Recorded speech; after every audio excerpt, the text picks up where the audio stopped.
All right, welcome everybody. Thanks for joining us today. My name is Michelle Benjamin with Leasecake. We're here to talk about Dunkin' and Inspire brands, franchising, franchisor relationships, a lot of amazing topics.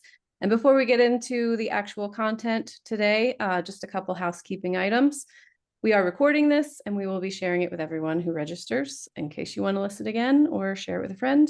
And we would love your questions at any point. So there's two ways to send those over. You can either use the Q&A or the chat box. We'll be keeping an eye on those.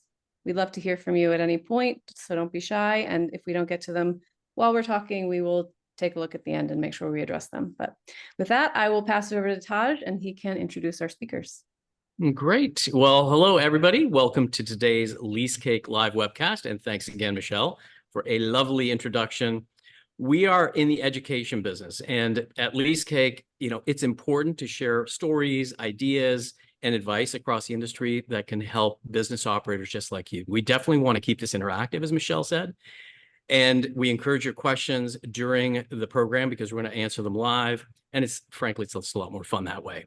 And it's how we learn, which is what we're all about. My name is Taj Adhab, and I'm the founder of Leasecake, and we are coming at you from Winter Park, Florida, just a little north of Orlando. And no, this is not a backdrop. This is what we call our cake quarters because we feel that the best conversations happen in the kitchen. And true to form, got a little surprise here. We are going to be serving donuts immediately following this webcast. There you go. So we serve tens of thousands of locations, hundreds of brands across the industry because we're real estate and location management made easy for restaurants and service-based retail.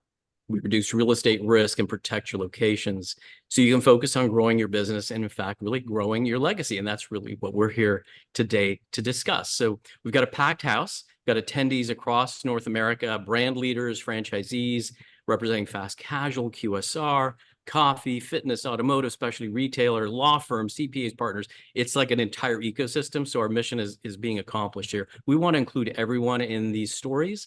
And today we're having a conversation about successfully building your legacy at Inspire and through Dunkin. So our first guest today, one-time FIBA basketball point guard, middle school teacher, who in 2018, he saw the power of franchising and never looked back. Now he's the director of franchising, and he's leading franchise development and Inspire brands for Dunkin, Baskin, and Sonic Drive-In. Welcome, Josh Liggins. Honored to be here, Taj. Thanks for the invite. Absolutely. We are going to be talking at length about all the challenges and opportunities ahead. But most importantly, our next guest came to the U.S. on a student visa, attended Texas A&M, decided to become a business owner. Thank goodness. Worked in convenience stores, then became a paper boy and got his first shot at owning his original Dunkin' in 1989. And now he's one of the largest franchisees with 102 locations, the CEO and president of Anna Management, Deepak Patel. Welcome, Deepak. Well, thank you very much, Taj, for inviting, and I'm glad to share my experience, 35 plus years with Dunkin'. Oh my gosh. Can we do it in 5 minutes? Let's start. So tell me about your story. Like when you started with your original Dunkin' location and, crossing this milestone of 100 plus locations, put it in your own words. Sure. So 1989, when we started very first locations in Morristown, New Jersey. And soon after that, every year, initially, we add 1 or 2 locations as we grow ourselves. And growing is one thing, but the acquiring, developing, and maintaining and sustaining, those are the things is important. How fast, how soon, how slow you grow. But unless and until you don't perform, you don't measure your performance, then it's all mute. So it's the recipe of measuring yourself, and that is the growth in my words. So initially, it was very challenging. As we master ourselves of operations, as we master ourselves, how to operate the business. Then we started exploration in terms of expansion and development. And I would say that the last 10 years, we have doubled our network. Fantastic. And your story, you came into this country with $30, I believe, in your pocket. And now today, more than that? That is correct. Like I migrated in 1982. And in those days, there were only certain amount was allowed to bring back with you here in United States. And that's how it came. All along with $30 that parents has given. And I'm proudly say that $30 in pocket came, landed in Dallas, Texas, and went on for my post-graduation study in Texas A&M. And I did achieve my master's in industrial engineering. Soon after that, I worked in Texaco company for a year or so, and then moved to New Jersey and work in a couple other industry, hospitality and pharmaceutical industry. And after that, when I found the first opportunity to purchase a Dunkin' Donuts in Morristown, New Jersey, that's how I started. And you were fortunate to have an operator that saw how hard you worked and invited you to be basically a partner.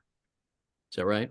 That is correct. We didn't have any funding enough to do that. So the first we look for a partner, and I have a friend, trustworthy friend, Anand Patel, who becomes my partner, and he is still partner today. And we are still growing ourselves, and also proudly say that we have now his 2 children and my son, also 3 children, has joined the business in Dunkin' Donuts.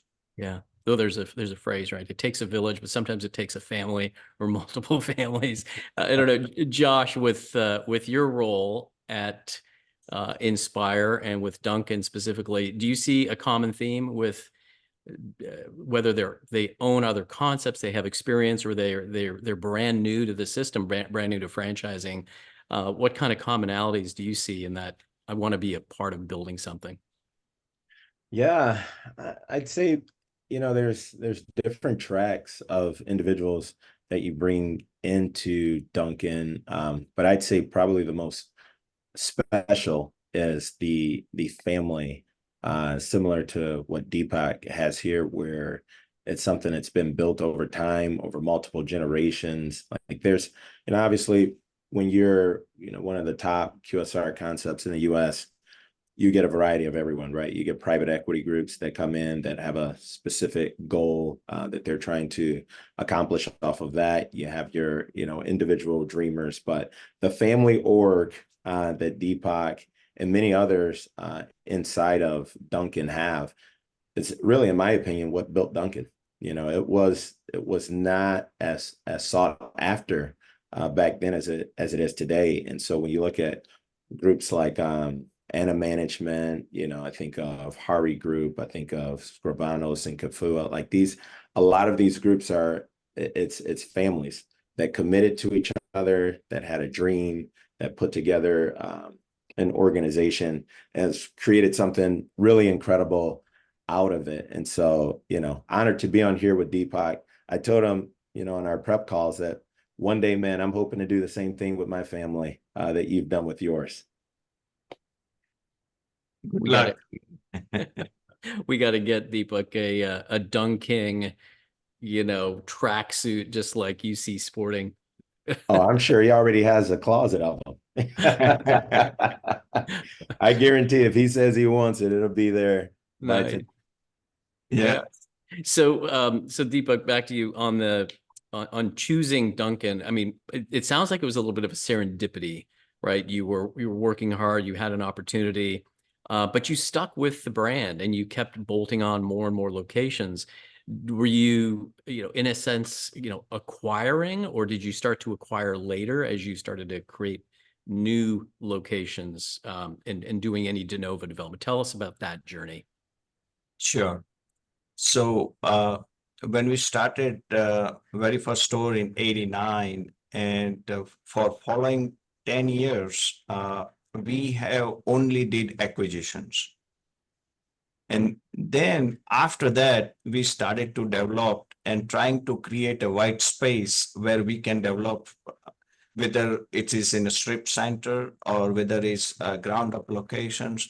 As we grow ourselves, the Dunkin has evolved also in terms of business product mix. So every Dunkin had a kitchen inside back of the store. And within 10 years, we all learned ourselves that if we continue to grow the way we have done it, then it would be very challenging for all of us to have kitchen in each and every store.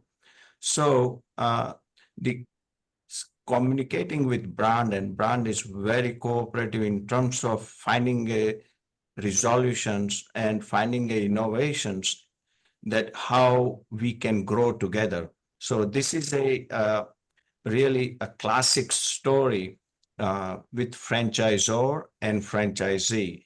Franchisee and franchisor, how they become these successful partners. And this is a prime example that the brand and franchisee came along and finds the solutions. So Dunkin and franchisee advisory committee and the members, those who were involved in process, come up with the idea that we should not have kitchen in each and every Dunkin.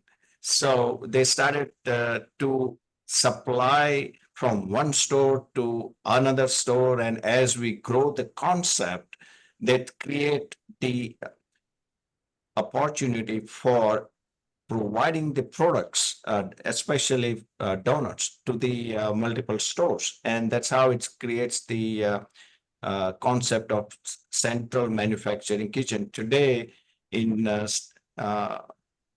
New Jersey, we have 3 major kitchens, which supplies over 250 stores from each kitchen. And nationwide, we have close to 100 central kitchen. So because of that, is 2 things happen. The consumers ultimately are happy because fresh products are being serviced every morning. So that's the key thing of providing a fresh donuts. Second thing is controlling the cost. And the third thing is to eliminations of human error. When you create the donut manufacturing facility, the product quality and the human error has been eliminated, and overall cost has been eliminated. So the Dunkin operations become much more palatable, much more profitable. So that is the key of working together with the brand. Right. Well, I mean, that makes sense. To ultimately scale, you have to find efficiencies. And was it in 2020 that the acquisition happened? Inspire bought Dunkin and made them private. I can't recall again. Josh, correct me if December I'm of wrong. 2020. Yeah. Yeah. $11 billion. Well, now it's continuing to grow. And I would Pocket say, change. what's a pocket change? So I would say, Deepak, it's almost like you started with acquisition for the next 10 years, and then you looked for de novo. Josh, are you seeing that, is it maybe more of the norm now, given the consolidation of finding more multi-unit operators? Or when a new franchisee comes to you, they say, I really want to open a brand new store. Let me sign a new franchise agreement. I want to open my next and next. Or do they acquire? Like, what's your perspective? What are you seeing? Yeah, it just depends on the group. Okay. Again, with as large of an org as we have, you're going to have people that are coming from different stages of life, different organizational structures. Like I said, you got family institution, you have private capital, you have executives that are leaving their career and looking to get into franchises. And then you have these large private equity groups. So depending on what your goals are, it could be very different. I will say that as an advantage for Dunkin', the existing operators, our multiples have been trading pretty high. And so, it is difficult for groups to come into Dunkin' via the acquisition because the multiples are very, aggressive, right? And that's what the market is dictating. So in that space, you've seen a lot of people opt for new development, especially as we're expanding out west. There haven't been as many opportunities to acquire, right? So development has been the lead in for growth out there. So it really just depends on what the structure is. I will tell you this: I've seen development agreements that are 40 plus, where groups are super excited about coming into the brand in a specific area and growing it out. And I've seen acquisitions that are 40 plus. So just depending on where you're at in the country, and where you're coming from a business standpoint will dictate, what your strategy is for growth. Yeah, well, that makes sense. I recently read in the Wall Street Journal, they had an article about restaurants and this category within retail specifically for real estate is the hottest thing to get into. So I think you're right. Yeah. Whether you're acquiring or building new, you got to be focused on retail. Office is dying. Industrial obviously has its own kind of fit, but retail is where it's at. Retail is where it's at, but it's also, the competitive space on the asset types that you get inside of retail. A concept like Dunkin' is certainly more favorable with a drive-through in the majority of areas. You have cities that have moratoriums against drive-throughs, right? And so you can only get into a space like that if you're buying something that's existing and are able to convert or, acquiring somebody's asset. And so, it's the QSR space, as it relates to retail, is super, super competitive. It's one of the exciting parts about being with Inspire, though, in addition to Dunkin', is that we're starting to really crack the nut on optimizing whatever space there may be, right? So, we can have an opportunity where there's a double drive-through and maybe we put a Jimmy John's on one side and a Dunkin' on the other. So now we're able to get multiple concepts into the same place that, maybe some other brands, some other companies couldn't do. So it's super, super competitive, but I like our chances, man. Yeah. We've been really successful in the space. I'm glad you brought that up because multi-concept, attracting multiple day parts, consumers that have different habits and what their drive patterns are. I think that's phenomenal, where you can almost, like, your operators like Deepak, you're probably the first line of defense or even offense at those strip centers or in those shopping plazas to say, there's a space that's looking like it's about to go. Can I maybe open a BW, Buffalo Wild Wings Go or a Jimmy John's? So, I don't know, Deepak, do you want to maybe speak to that? Like, are you potentially the front lines of Inspire, where you can add new concepts or look for available space? So, another big franchisor doesn't come in and gobble that up.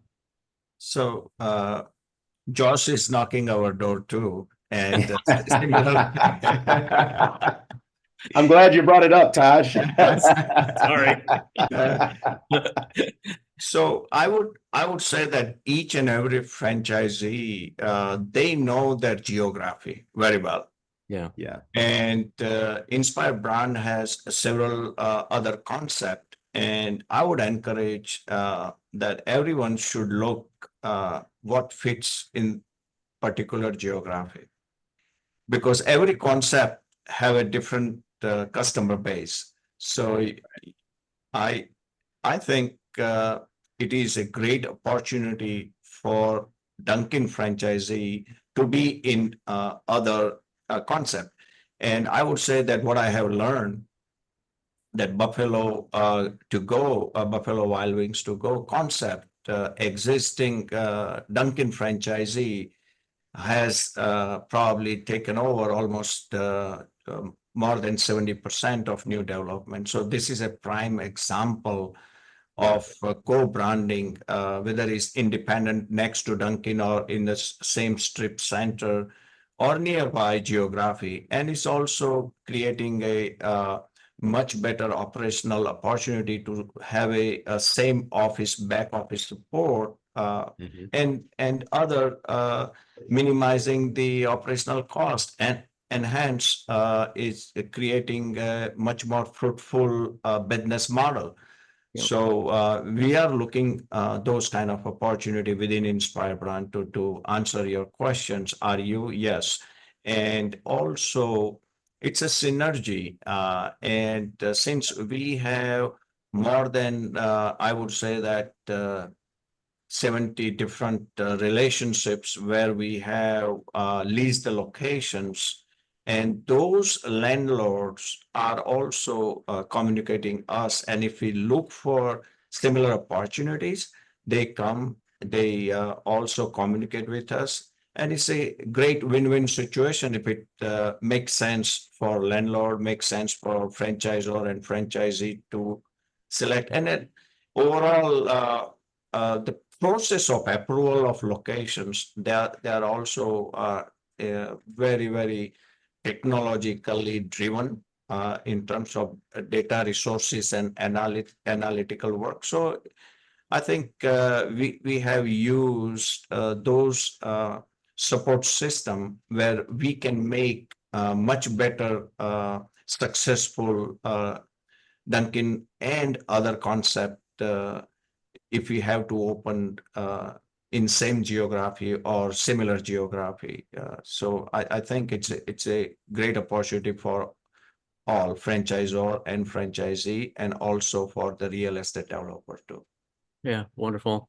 In terms of collaboration and efficiency, Josh, and Deepak touched on this with regards to creating common kitchens and supply chain, I guess, better ideas and greater efficiency.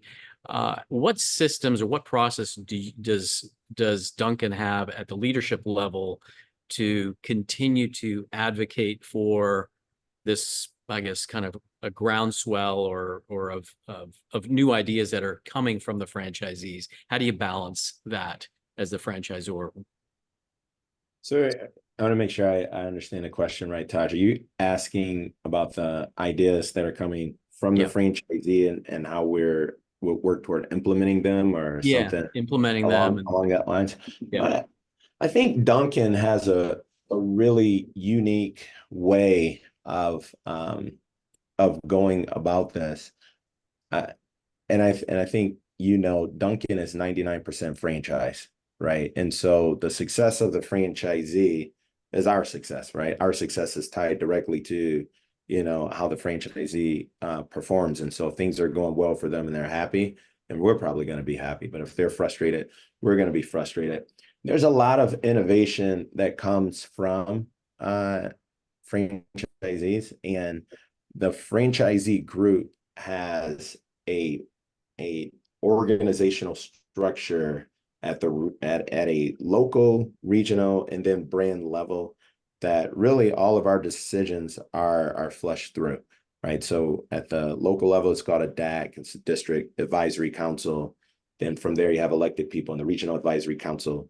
Then from there, you have the BAC, which is our brand national level. So all of the ideas are worked through them and then really disseminated with each other and the leadership team in conversation. And then if it's something that they all agree upon, then that is fleshed out amongst the group. Because you could have a franchisee that strongly believes that, hey, here's an idea that we should do.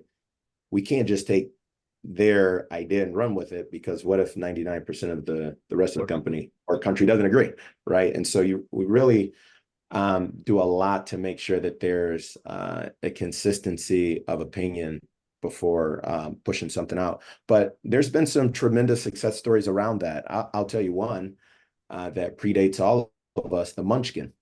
The Munchkin was actually an innovation, as it was shared to me by some Dunkin historians, was actually an innovation from a franchisee, right? Where they were as Deepak mentioned earlier, they used to have kitchens in shop, and they were cutting holes, I guess, for lack of better words, in the donuts, and it was being tossed as waste.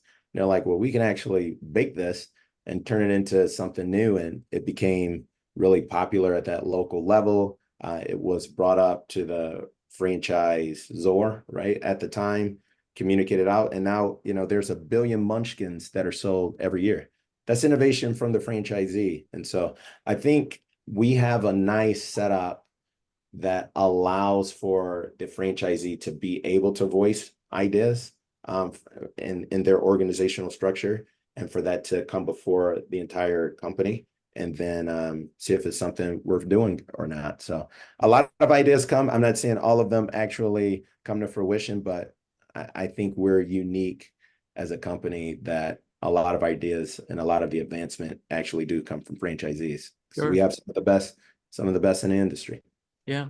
Well, I mean, you definitely are forward thinking, and it is all down to communication. There's no such Certainly. thing as over communicating, and collaboration, being completely transparent with Right. those dynamics. Because I mean, we've seen, and you know, some horror stories have been public, and some have been intimated to us from different franchisors that have worked with us. It's like, okay, I think that thing that's missing is, how do you create an ecosystem of trust and collaboration? I think, frankly, it's what you all have. So that's good to hear. As it relates to, I think, you know, Deepak, you were touching on technologies and systems and process. I mean, because just probably 5 years ago, how many locations did you have? Like, in the last 5 years pre-COVID, what was your growth? Now you're So, round yeah. numbers. So I will communicate that how technology works, right? Yeah. So when we started it in '89, up until following 10 years or so, we have all cash business. So no credit card. Then we introduced credit card. So we started with 5 or 10% of the business with the credit card. By following 10 years, we crossed close to 50%, and then it grew as much as we came to the COVID era, and Dunkin has started almost 10 years ago a Dunkin app, and also we started utilizing digital sales after that introduction. So in similar manner, when we started credit card usage from 5% to 75%, it grew. The same way in digital sales. Dunkin started 10 years ago, 8 years ago, I would say. And now it's nationwide is around 35%. So I'm hoping that in following 10 years, it will be 70% of it. And personally, my network is doing around 40%, and we are aiming to set a goal next year to 50%. So that's the franchisee participations, setting a goal, aim high, work towards it. Brand is supporting, all different marketing tools that how we can make people sign up for the Dunkin app, so we can use more and more technology.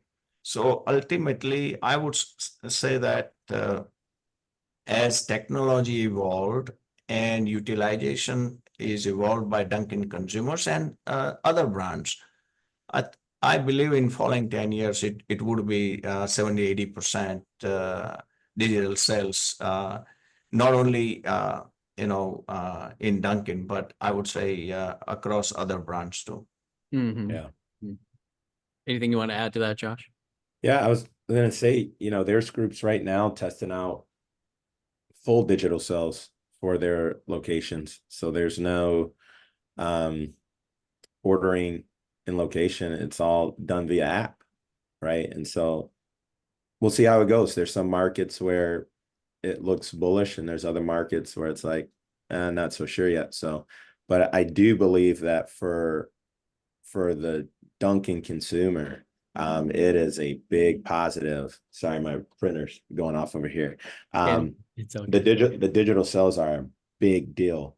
You know, the kind of consumer that we have, the speed of service that they're looking for, the accuracy, you know, it all lends toward digital engagement. So super excited about Deepak's goals, man. And 50%, you know, I'm gonna write that down over here, man. So Yeah. next year we're gonna revisit our conversation. I'm gonna call Eric High and say, is Deepak at 50%? So excited about that, man. And 70% in a few years.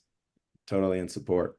Yeah, we have, set out different zone, one store to participate and come up with the ideas that how we can increase the digital sales. And we are having a pilot test, and those stores are doing around 50 to 60% in digital sales. So I'm confident that next year as a network we'll do 50%.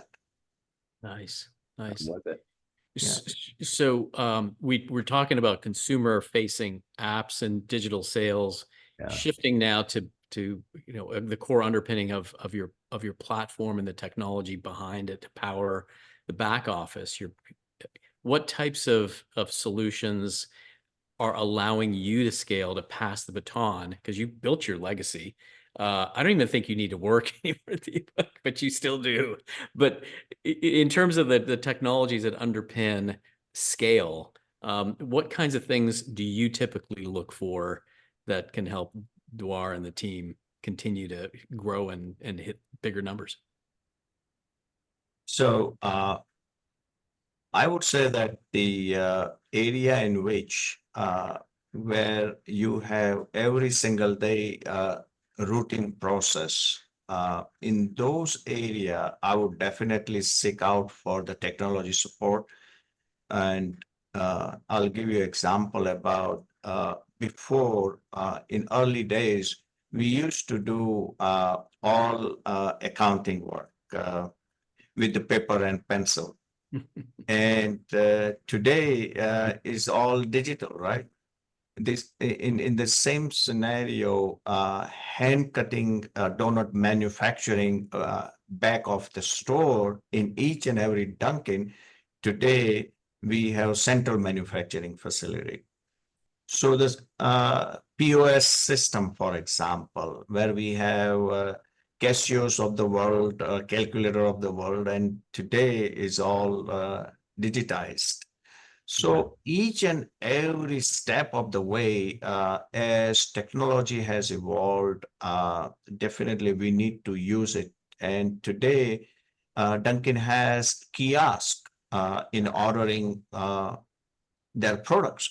So consumers like to have utilizations of technology on their fingertips, and most of the customers are now using Dunkin' app, kiosk, or also mobile order.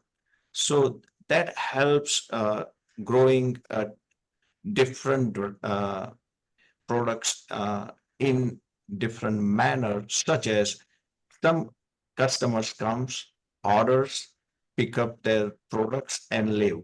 And some customers comes, orders, and wanted to communicate with the Dunkin' employees and wants to congregate inside the store. So different lifestyle Yeah. and different approaches of their lifestyle to be fulfilled. So Dunkin' is providing a wide varieties of approaches. It is not only a third place, but it is a social place where you can relate, utilize your technology, and make your place as your social, as your work, as your day-to-day stop on your way to work or home, and bring the family and have fun together. So Dunkin' has utilizations of technology in all different era where Yep.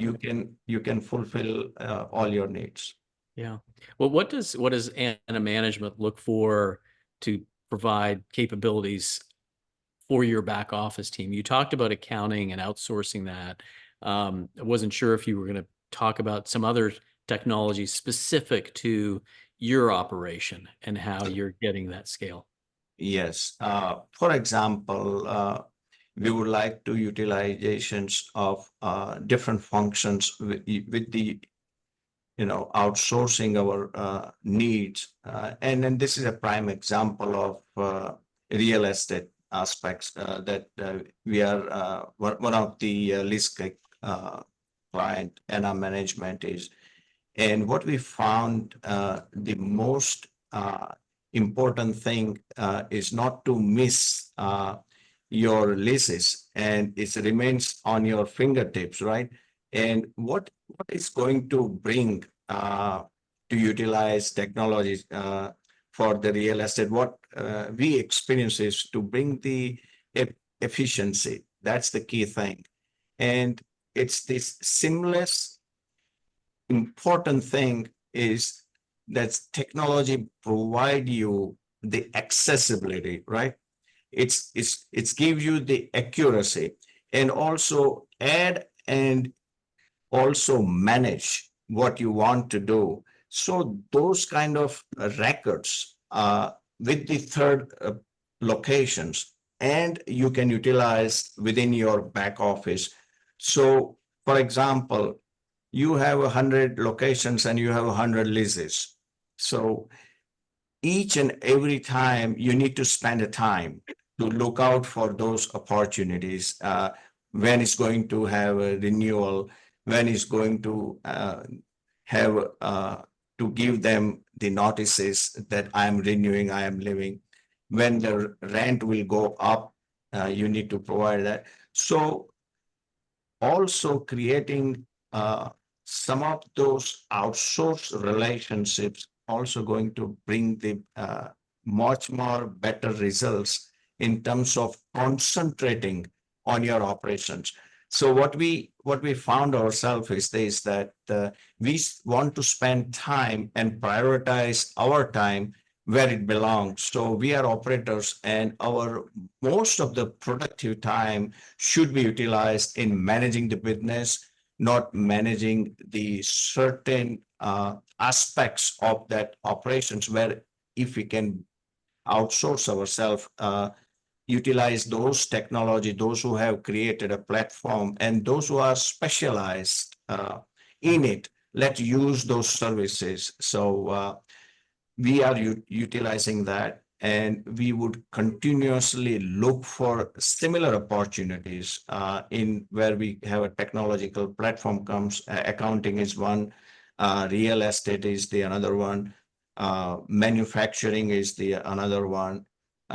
So another aspects of looking out is the where the captive insurance technology platform. That's another where we can constantly save ourselves in inflationary cost. And so if we become much more productive, then some of those functions of the businesses, if you find those kind of technology platforms, then I would love to seek out those opportunities and offload my time there and concentrate on operating, expanding, developing, and growing my business. That's where my priorities are and will be and should be. Yeah. Yeah. Well, it makes a ton of sense. It is all about productivity, and it's all about reducing your risk. And I think ultimately, whether you have real estate challenges, whether it's a real estate lease or franchise agreements that maybe aren't coterminous permits or licenses, those are the things that you hit the nail on the head, right? You want to focus on what matters when it matters, and outsource, other things that are potentially distracting you. You want to build your donut and coffee empire, right? Maybe not your real estate empire. So I don't know, Josh, you were going to add some things to that? That's correct.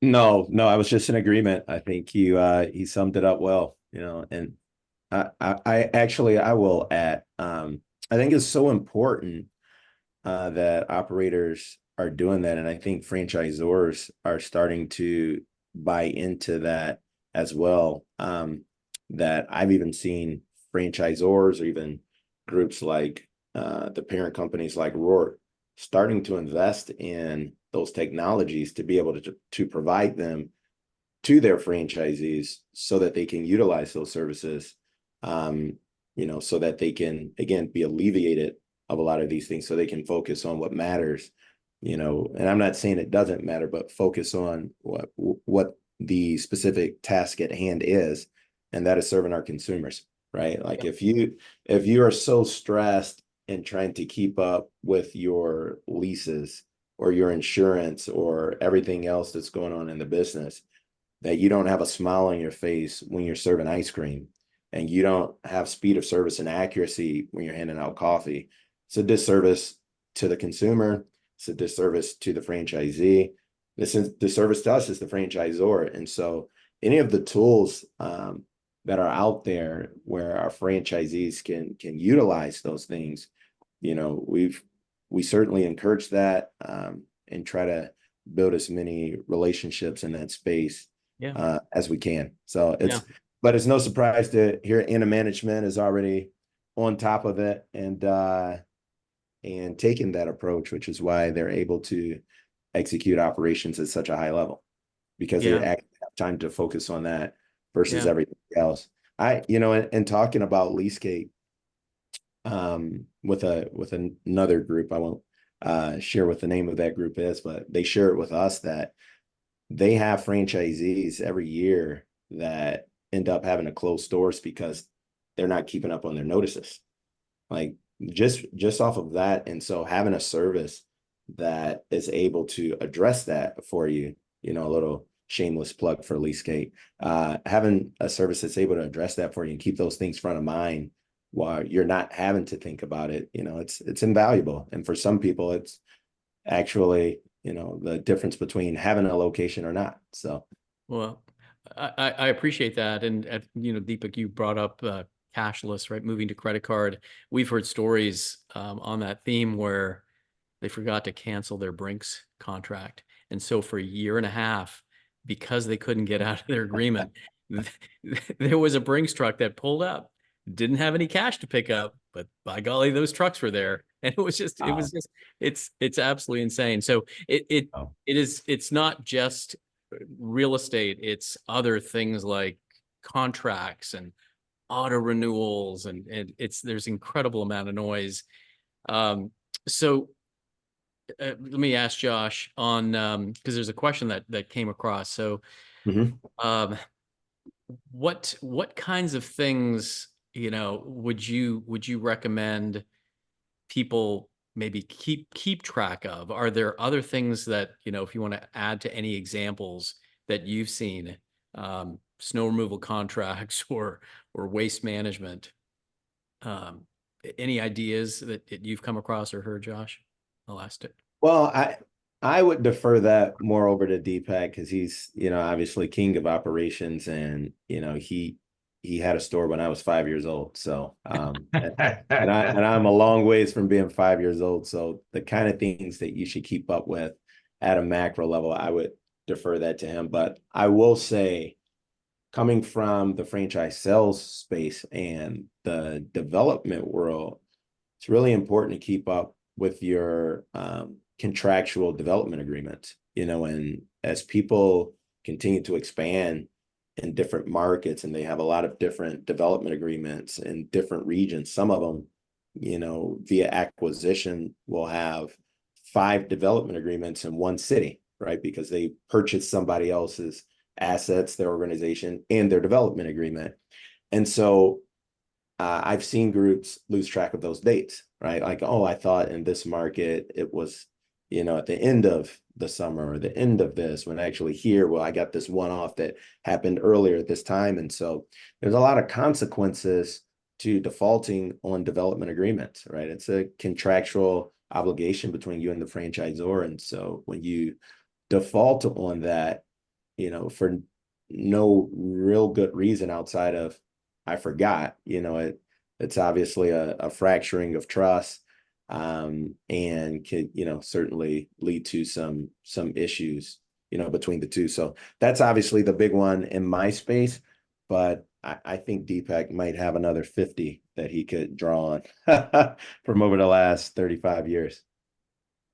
What I are would, the I top would ones? add into it, yes, it would be a good idea to have a related business contracts can be covered, and looking out, sharing those benefits. So for example, if you have 1,000 clients or 1,000 store, for example, so those who have different needs besides real estate and related, I think it's a prime example of waste management. It's a good idea. Everybody use that. There is also opportunity related with real estate is the HVAC contracts or the landscaping contract, but those are not the nationwide contract. So you may have to try to fetch out those would be very challenging.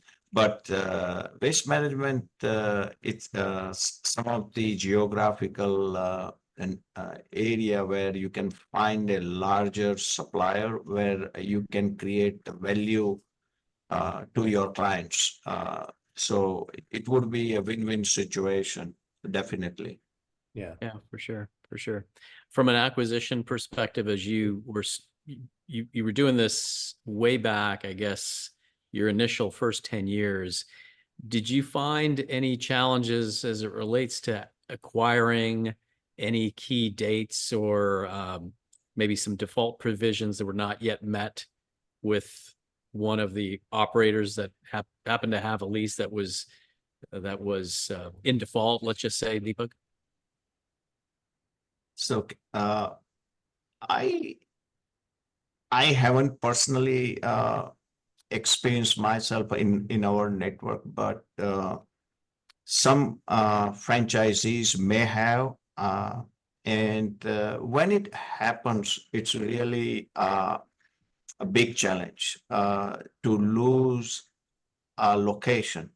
It's the worst thing that someone can have a nightmare working the whole life and suddenly miss the renewal of that leases. Then, and most of the state landlord may look for alternatives. Alternatives are to whether to give back to the tenant, but with the different or the higher pricing. So you do the math. If that happens, then you will weigh what is important, not to keep this kind of burden on your shoulder. Rather, give out to the professionals such as your company, Taj, Liscake, and look out and protect. I would say it is an insurance. Why you take a insurance for your business? And I would sum it up that to outsource real estate is just simply insurance, and the insurance gives the dividend, and look out for those dividends, such as the other added benefit of, as we just discussed, that what this platform may bring it besides waste management and other things and other contact. And sometime maybe your portfolio may have ABC real estate company have 100 locations, and a client of yours may miss it or have some opportunity for renewal. Then you will help facilitate that scenario too. Yep. And what are the market rate in different geographical area? That also you will your company will have better knowledge of it, where you can educate, share that. There are also camp charges where most of the clients are aware of it, but something in some different area have a different camp charges where you can help facilitate to understand or mitigate those. Yeah. So it's a partnership Yeah. for your business where you should seek out a right partner.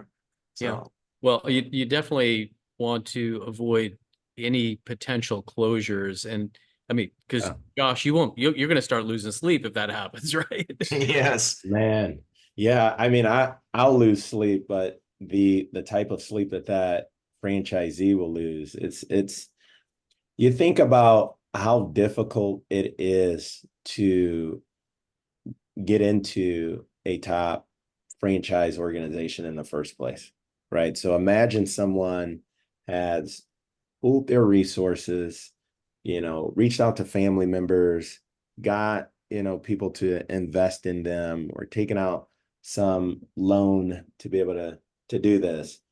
And they finally get a site, they get a location that's humming, that's going well, and they fulfilled their dream of opening up this location.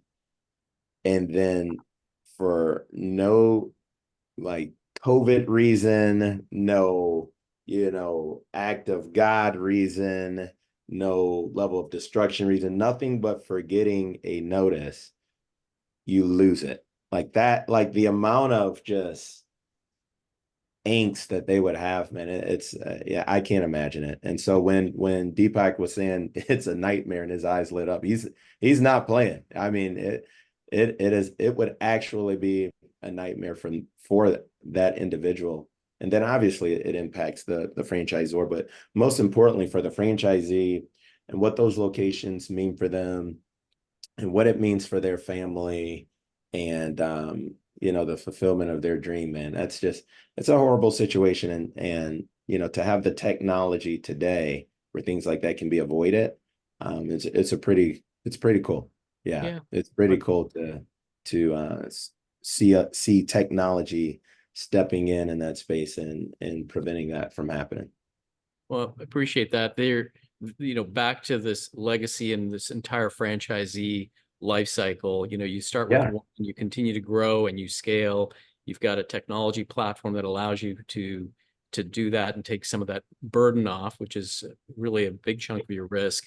What are some of the lessons that you've learned? This is a question that's come in, some of the challenges that you faced while expanding, and how did you overcome them? Do you have like one or two examples, Deepak? Sure. So when you started to expand yourself within bounds, is everything is good, but sometimes scenario is not same. So during those times, particularly our organization faces much more about when you acquire a larger network, and there is no guarantee that the existing staff will remain for the new owner. So you need to prepare your acquisitions like you are starting a new business. So this is a great learning experience that you should never undermine, that everything will be handy and dandy. Just prepared as if you are opening up a new store. So at the time of acquisitions, you are fully prepared. So important thing is to have employees, your customer services is maintained so you don't lose a business. The key thing is to continuous improvement. And even if you have in initial weeks or months, one or two extra employee needed, then you should have it in order to make a difference, a statement in consumers' mind that, and then put a sign of new ownership and be a part of that community. So that's the good way of taking care of the acquisitions. This second important thing is to maintain all the obligations, whether it's landlord, whether it's franchise, whether it's previous owners' obligations has been continued. So to having and creating a smooth transitions is the key thing. So for operations is number one priority is to create the smooth transitions. The second most important thing is the financing. So when you look out for expansion, whether it's development, acquisitions, make sure that you are protected in terms of financing, because at the worst thing you do not want to see that the first month comes or the first year comes and you have a hard time to pay your mortgage or you pay your rent. So when you do acquire, make sure the price is right, make sure the financing is right. Yeah. And these are the couple areas where I would encourage franchisee to be get more sincere about and doing your homework before you acquire it. You do not want to acquire for the sake of acquire, or you do not want to acquire and develop for the number sake. You want to have a solid growth and sustainable growth for a long term. So. Wow. Wow. There's a lot to unpack there. And we've covered a ton of ground. There's so much more. Appreciate everybody's questions. There's one wrap-up question. I think maybe, Josh, you can field this in terms of training and support for your franchisees. You want to give us a 60-second view of how you approach support with your franchisees? Yeah. Again, when you're talking about a franchisee-led organization where our success is tied to theirs, you're going to ensure that they're supported, and you want to support them in as many possible ways to, again, protect your investment, right? Because if franchisees aren't successful, then we aren't. So from my scope, we support from a real estate standpoint. We have a market planning team that analyzes trade areas to make sure that we're growing in the right spaces within the right speed, right? Store maturity is an important thing for us, how many stores are hitting the market at the time. We have operational support. We have in-store training support, right? So you think about the more that you train your franchisee and equip your franchisee to train their team, the more efficient they're going to be, the more profitable they're going to be, and the more money that they're making, the more money we make, right? And so just at a high level, super important for us, we provide all sorts of modular training on development, specific around growth. We have this thing called the blueprint, and inside of there's this development support model that takes you through all the steps of growth. If you think of Deepak's genesis of entering into Dunkin', it was via acquisition. So there should be no assumption from us that Deepak knows how to grow by development if he's not done it yet, right? And so we have, a step-by-step guide that teaches you, hey, this is what it looks like to submit a site. These are the trade areas. So, you gave me 60 seconds, man. I could go for 10 minutes, but super important for us. And we provide limitless opportunities for training and support. Yeah. Wonderful. Wonderful. Well, you both could certainly write a book about your own respective stories for sure. And I do appreciate everyone's questions that came through. We've got a few that probably ran out of time to answer. We'll follow up with you via email to make sure that you're all connected. So I want you to make sure that, you stay tuned for upcoming webcasts. And just because it's summer doesn't mean we're on vacation. So please connect with us, join us on LinkedIn. And if you've got a topic that you'd like to cover, or you'd like to be a guest on our LeeseCake Live webcast, or someone else who would, please let us know, marketing@leasecake.com. And Josh Liggins, thank you so much for sharing your wisdom and knowledge. Honored, Tosh. Thank you. And Deepak as well. Thank you for, all of your history and your passion to pass the baton to the next in line. I think you're you're a great testament to leadership. Thank you. Thank you very much, Josh. And LeeseCake, Josh, thank you very much to be part of it. Great. All right. Thank you all. Signing off. Take care. Bye-bye. Thank you. Bye.